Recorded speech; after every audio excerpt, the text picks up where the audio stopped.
انسان زندگی میں جب جدوجہد کرتا ہے، کوشش کرتا ہے، وہ بہت سارے دنیاوی اسباب اختیار کرتا ہے۔ جتنی عقل اللہ نے دی ہوتی ہے اس عقل کا بھی وہ استعمال کرتا ہے، کوشش کرتا ہے کہ کچھ اچیو کر سکے زندگی میں، کچھ مقاصد کا حصول اسے میسر آئے۔ عزیز بھائیوں، ایک بات اپنے ذہن میں اچھی طرح بٹھا لیں اور لکھ لیں کہ زندگی میں جو کسی بندے کو کامیابی حاصل ہوتی ہے وہ رب تعالیٰ کی مدد سے حاصل ہوتی ہے۔ اگر رب تعالیٰ مددگار ہو تو پھر کوئی چیز بھی رستے میں رکاوٹ نہیں بنتی، اور اگر مالک کریم کو منظور نہ ہو تو انسان بہترین سیاستدان ہو، اچھا ایڈمنسٹریٹر ہو، اس کا ذہن بڑی وسعت رکھتا ہو، بڑی اچھی پلاننگ کرنا جانتا ہو، سارا کچھ ہو تو بندہ ناکام ہو جاتا ہے۔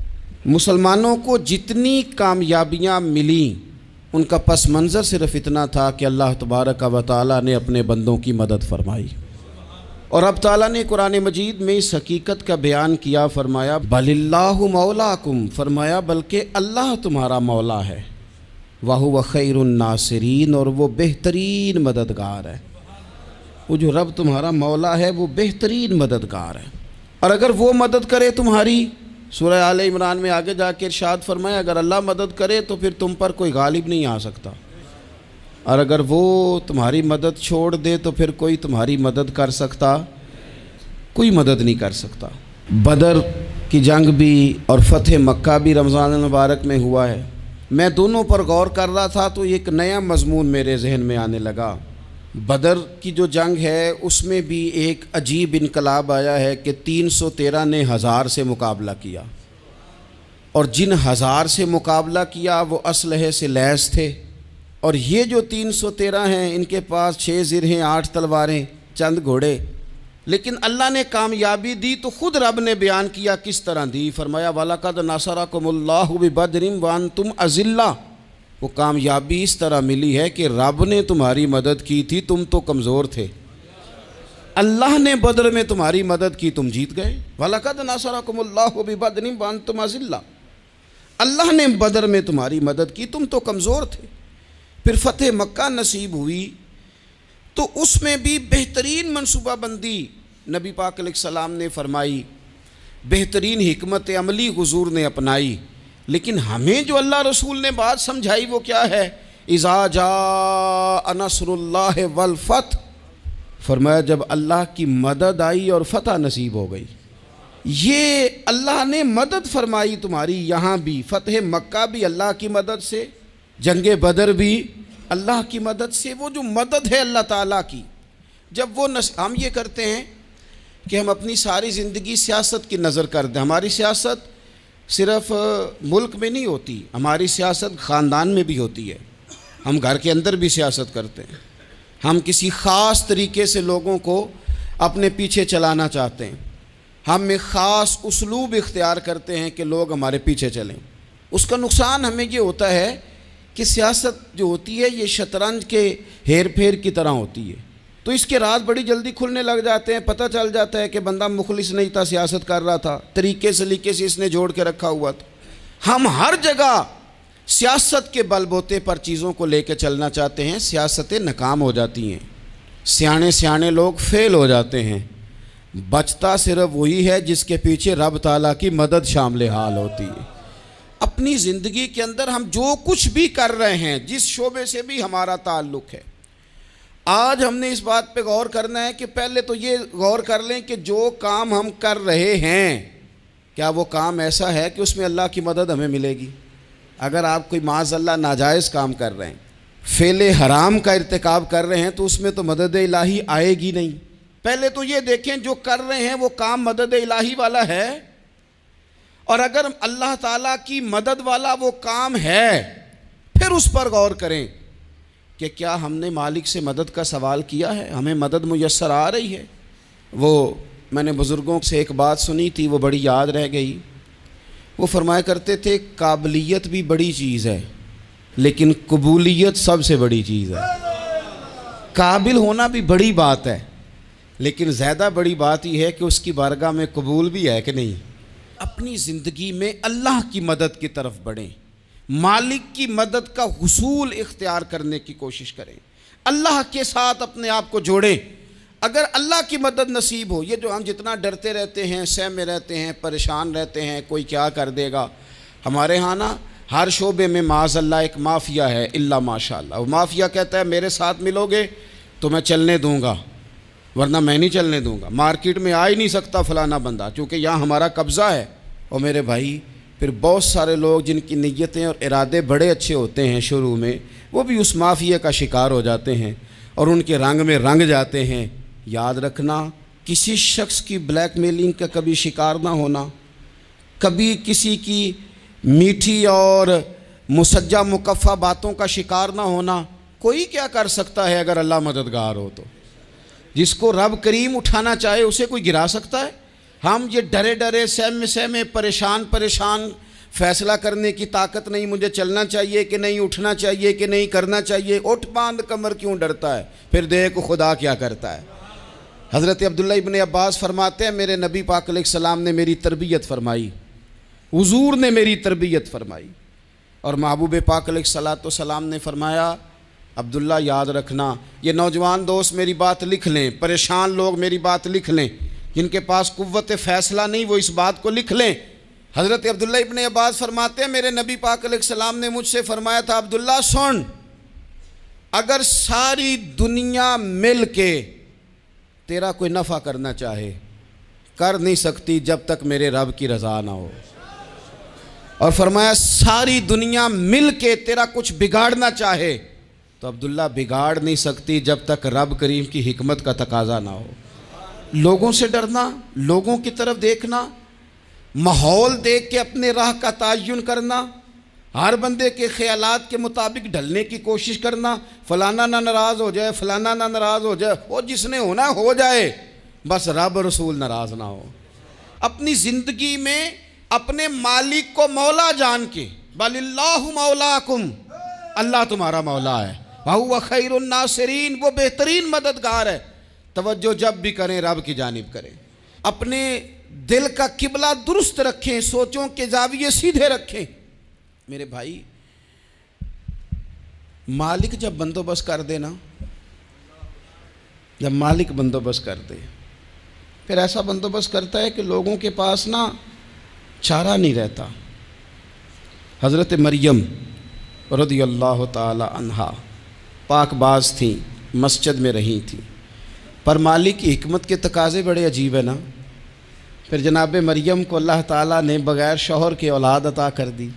یہ بات ہی ایسی تھی، وہ کسی نے کہا تھا کہ مخلوق تو فنکار ہے اس درجہ کے پل بھر میں سنگے در کعبہ سے بھی اصنام تراشے، تم کون ہو کیا چیز ہے داغ کبابی، لوگوں نے تو مریم پہ بھی الزام تراشے۔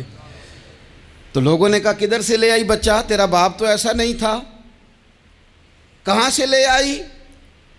اللہ کرے میں آپ کو سمجھا سکوں، ذرا اپنے آپ کو وہاں کھڑا کریں کہ ایک پاک باز عورت، پاک باپ کی بیٹی، طیب ماں کی بیٹی، اور اللہ کے گھر میں پرورش پانے والی خاتون، ایک وہ وقت اور ایک یہ وقت کہ اس عورت کو کٹہرے میں کھڑا کر کے پوچھا جا رہا ہے کہ معاذ اللہ تیری گود میں بچہ جائز نہیں ہے، کہاں سے لائی ہے؟ اب خود سے صفائیاں بندہ کتنی کو دے، کتنی کو وضاحتیں کرے۔ اور میں نے تو اپنی زندگی میں دیکھا ہے زیادہ وضاحت دینے والے کو بھی لوگ جھوٹا سمجھنے لگ جاتے ہیں، زیادہ وضاحت دینے پر بھی لوگ کمزوری کا اظہار سمجھتے ہیں کہ کمزور پڑ گیا ہے۔ آپ صلح کی کوشش کرتے ہیں، سامنے والا بزدل سمجھ لیتا ہے، زیادہ وضاحتیں بھی کمزور کر دیتی ہیں۔ اب حضرت مریم کو کٹہرے میں کھڑا کر کے کہا بچہ کس کا ہے؟ تو پھر خدا بندوبست جب کرے، اللہ جب مددگار ہو، تو پھر حضرت مریم کی گواہی درختوں سے نہیں دلوائی، اس نے پتوں سے نہیں دلوائی، پھر فرشتے نہیں بھیجے۔ حضرت مریم کہنے لگی مجھ سے نہ پوچھو، وہ جو پنگوڑے میں ہے اسی سے پوچھ لو، ان سے پوچھو نا، وہ کون ہے پوچھ لو، ان سے کر لو سوال۔ انہوں نے کہا پنگوڑے میں چند دنوں کا بچہ یہ جواب دے گا؟ مددگار تھا رب،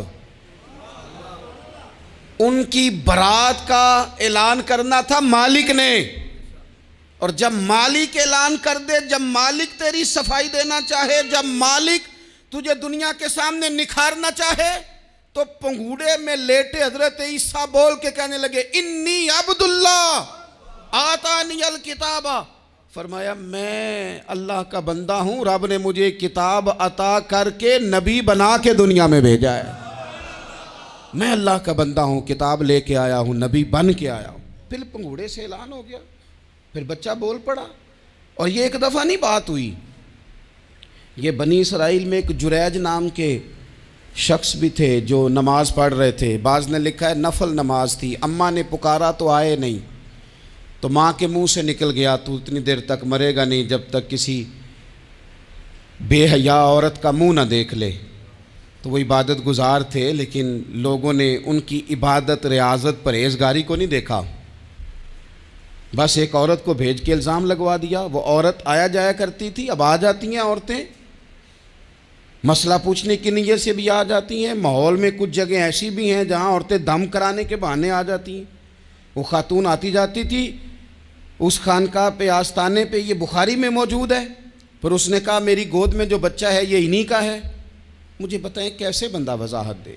حالات خراب ہو گئے، لوگ کٹیا جلانے لگے، ماحول اور طرح کا بن گیا۔ میرے نبی پاک علیہ الصلوۃ والسلام فرماتے ہیں پھر اس رب کے بندے نے کہا مالک تو کریم ہے، تیری مشیت کا تقاضا آیا جو میری ماں نے جملے بولے تھے، پر اب میں وضاحت دینے کے قابل نہیں رہا، اب تو ہی کرم کرے گا تو دروازہ کھلے گا۔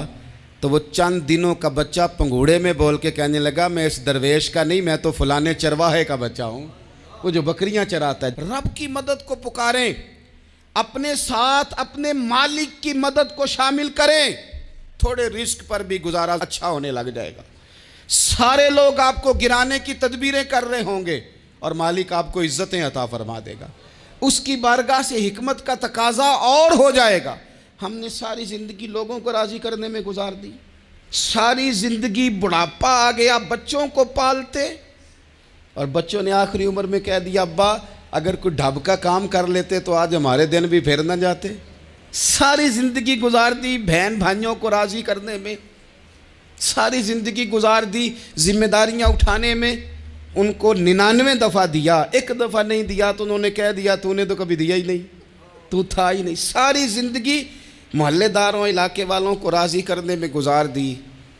اور میں نے ایسے لوگ بھی دیکھے دین کے لیے وقت گزارا، لیکن جب بڑھاپے میں دانت کام نہ کرتے تھے تو وقت کے مفتیوں کو بھی مسجدوں کی کمیٹیوں نے کہہ دیا اب آپ کی سمجھ نہیں آتی، ہم نے خطیب کو یور رکھنا ہے، نہ دیکھو دنیا کی طرف، دنیا رلا دیتی ہے، نہ راضی کرو بندوں کو، بندے تھکا دیتے ہیں، نہ پیچھے بھاگو ہر وقت دنیا داروں کے، یہ انسان کو کمزور کر دیتے ہیں۔ وہ تو کریم ہی بڑا ہے، 2 آنسو زمین پر بعد میں گرتے ہیں، بندے کے گناہ سارے پہلے معاف فرما دیتا ہے۔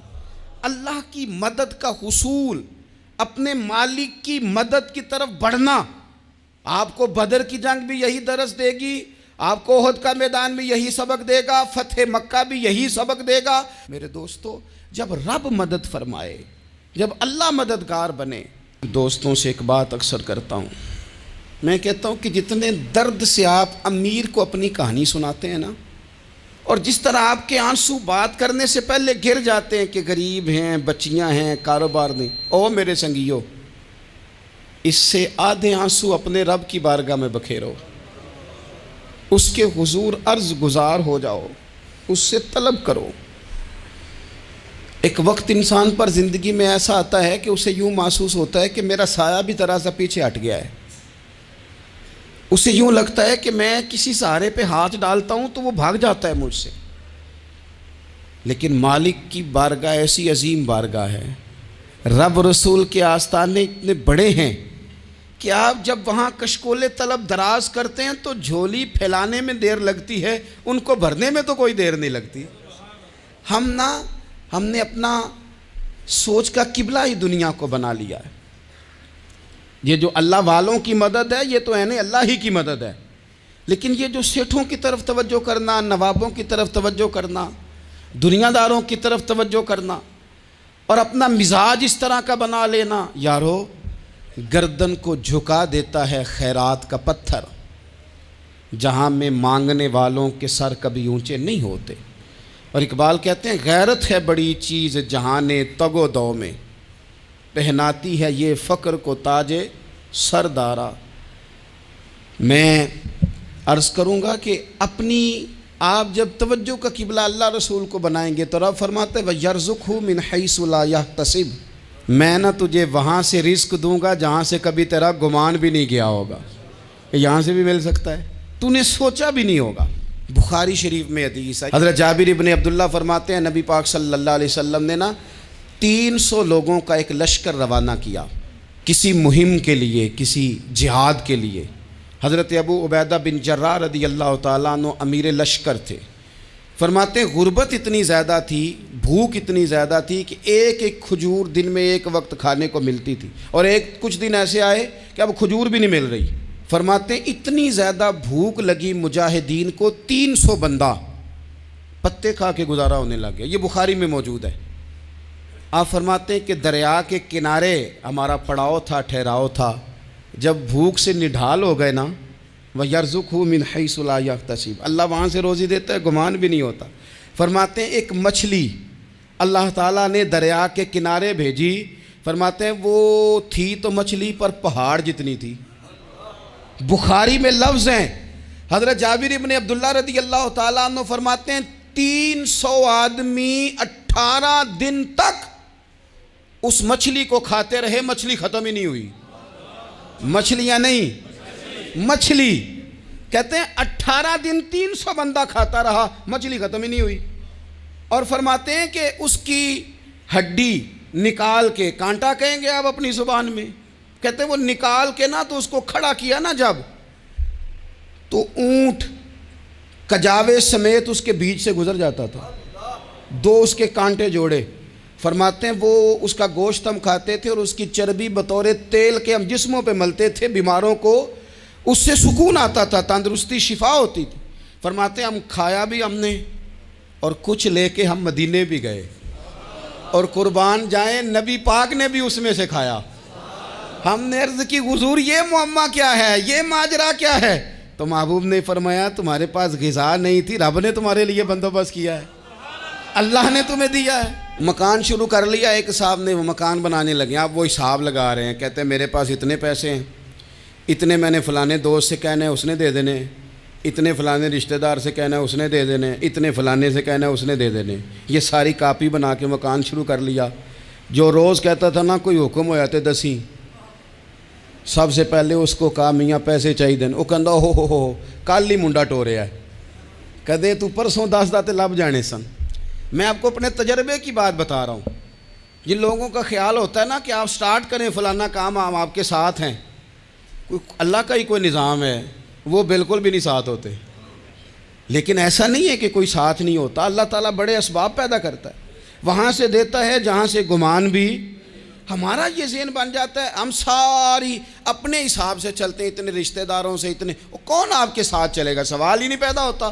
یہ سارے کام چھوڑ کے سب سے پہلے 2 رکعتیں پڑھو، اپنے رب کی بارگاہ میں، رسول کائنات کی بارگاہ میں گزارشات اور استغاثے پیش کرو، وہاں سے خیر طلب کرو۔ دنیا دار کیا دیں گے، کیا دے سکتے ہیں، کیا حیثیت ہوتی ہے کسی؟ اللہ کہتا ہے وہاں سے دوں گا۔ تو جو اللہ مال دے وہ لینا چاہیے کہ رشتہ داروں کا مال دیکھنا چاہیے؟ جو اللہ دے وہ لینا چاہیے کہ سیٹھوں نوابوں کی جیبیں دیکھنی چاہیے؟ جو اللہ دے وہ قبول کرنا چاہیے یا دیکھنا چاہیے کون سا آدمی کہاں پہنچ گیا؟ چھوڑو، اپنی مٹی پہ چلنے کا سلیقہ سیکھو۔ کسی کے سنگ مرمر پہ چلو گے تو پھسل جاؤ گے، پھسل جا۔ اس پر ایک اور بات عرض کر دوں، صحیح بخاری سے، مسلم سے ایک اور بات۔ کچھ چیزیں ایسی ہیں جن سے اللہ کی مدد آتی ہے، مدد ملتی ہے۔ ایک چیز ان میں سے ایسی ہے جس سے بہت مدد نازل ہوتی ہے، وہ ہے کہ جب رب آپ کو دے نا تو پھر آپ بھی اس کے رستے میں دیں، پھر مدد آتی ہے، پھر اور آتا ہے۔ بخاری مسلم میں حدیث ہے، یہ زیادہ ہی توجہ طلب امر ہے، اس پر آپ غور کریں گے۔ حضرت ابو ہریرہ فرماتے ہیں کہ نبی پاک علیہ السلام نے فرمایا ایک شخص نے بادلوں کے اندر سے آواز سنی کہ فلاں آدمی کا کھیت اور باغ خشک ہو گیا ہے، وہاں برسو اور اس کے کھیت کو سیراب کرو۔ وہ بڑا حیران ہوا کہ بادل سے آواز آ رہی۔ پھر اس نے دیکھا کہ ایک پہاڑی پر بارش ہوئی، وہ بادل وہاں برسا، پھر نالیوں سے ہوتا ہوا پانی ایک طرف چلا تو جس نے آواز سنی تھی حضور بیان کر رہے ہیں، وہ بھی پیچھے پیچھے چلا کہ پانی کدھر جا رہا ہے۔ اس نے جا کے دیکھا کہ ایک مقام پہ ایک باغ کو وہ پانی لگ رہا ہے اور ایک آدمی وہ پانی لگا رہا ہے۔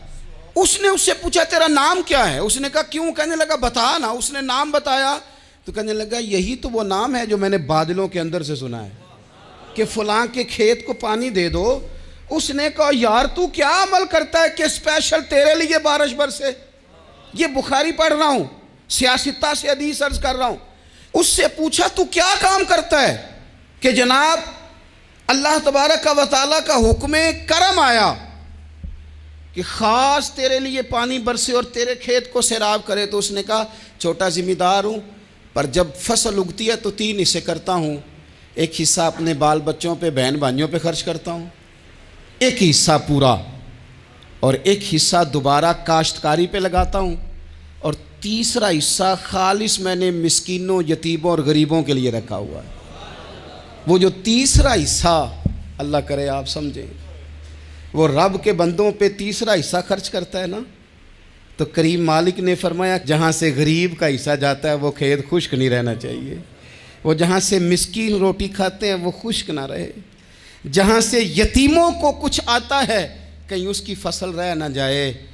میں اور آپ بھی اگر اپنے مال میں مسکینوں، یتیموں، غریبوں کے حصے رکھ لیں گے تو فصلیں خشک نہیں رہیں گی، ان کے اندر تازگی آئے گی، نور آئے گا، کرم آئے گا، خاص کر خدا کی رحمت برسے گی۔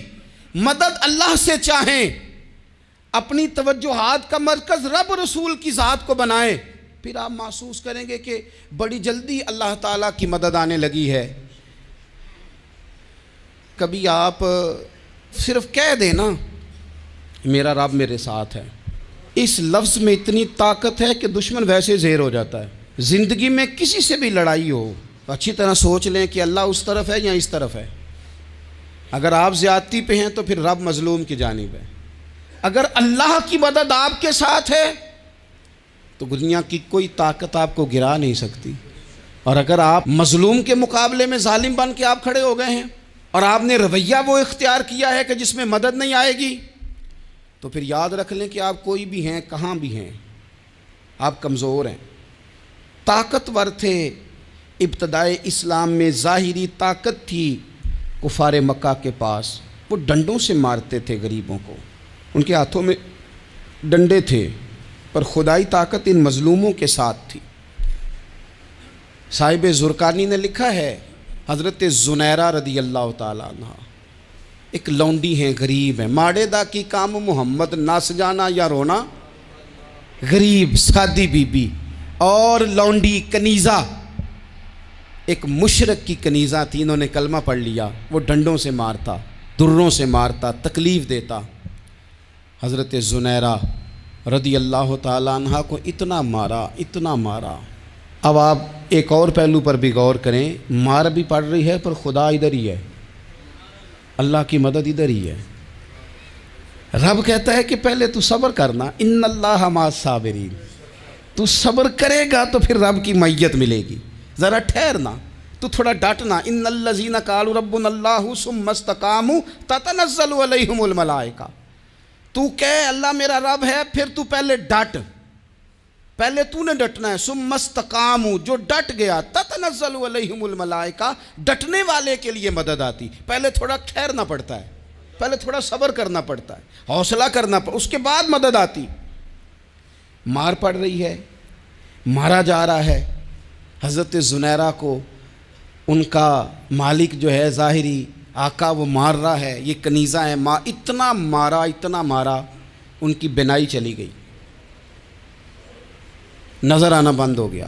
ابو جہل آیا اور کہنے لگا زنیرہ دیکھا نا ہمارے بت تیری آنکھیں لے گئے، معاذ اللہ، لات و منات ہمارے بتوں نے تجھے اندھا کر دیا۔ اب ایسا نہیں ہے کہ بی بی روتی جا رہی ہے، روتی جا رہی ہے، مایوسی مایوسی، معاذ اللہ، پریشانی، غریبی بڑی ہے، پوچھنے والا کوئی نہیں، یہ باتیں نہیں۔ کیا جملے ہیں خاتون کے، کیا لفظ ہیں۔ ابو جہل نے تنزیہ کہا، معاذ اللہ، کہنے لگا دیکھا نا ہمارے بتوں نے تجھے اندھا کر دیا۔